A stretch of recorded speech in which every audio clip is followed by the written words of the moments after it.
I want to point out something very important related to magnesium. It's actually not as easy as you think to get it from your diet. And sometimes when you ask people, like, what foods are high in magnesium, they don't really know. They might say bananas or something like that, but you'd have to consume 11 cups of bananas to get your daily amount of magnesium. And you'd have to consume even more bananas to get your potassium. So I want to tell you the type and the quantity of certain foods that you need to achieve this magnesium requirement. Now, for men, it's about 420 milligrams per day. For women, it's about 320 milligrams per day. I'm primarily going to focus more on the requirements for men. And so when I cover this, just realize that it's going to be a little less for women. But you know how important magnesium is since 40% of the entire population is deficient in magnesium. Magnesium is essential for generating energy. Okay, it's essential for reducing the risk of cramps and helping reduce stress and cortisol and helping you sleep, not to mention reducing inflammation and helping with your blood sugars.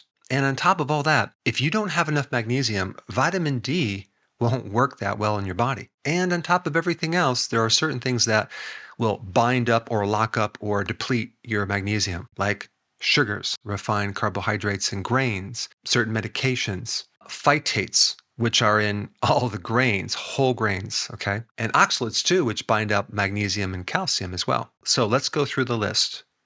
Almonds. Okay, almonds are high in magnesium. All you would have to consume per day is like 5 ounces of almonds to get your required amounts. But the problem with almonds is that they are high in oxalates.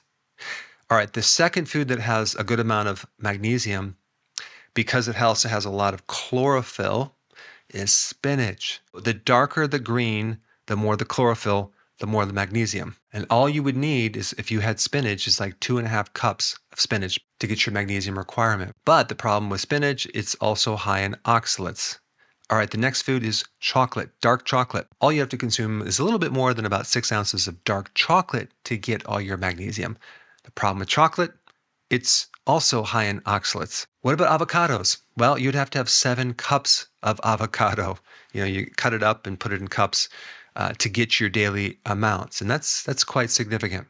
What about fish? Well, you'd have to consume like 14.8 ounces of fish. That's quite a bit. What about beef? Well, you need about 4 pounds of beef. Bok choy. You would have to consume 22 cups of bok choy every day to get your magnesium. What about zucchini? You'd have to have 19 cups of zucchini. What about eggs?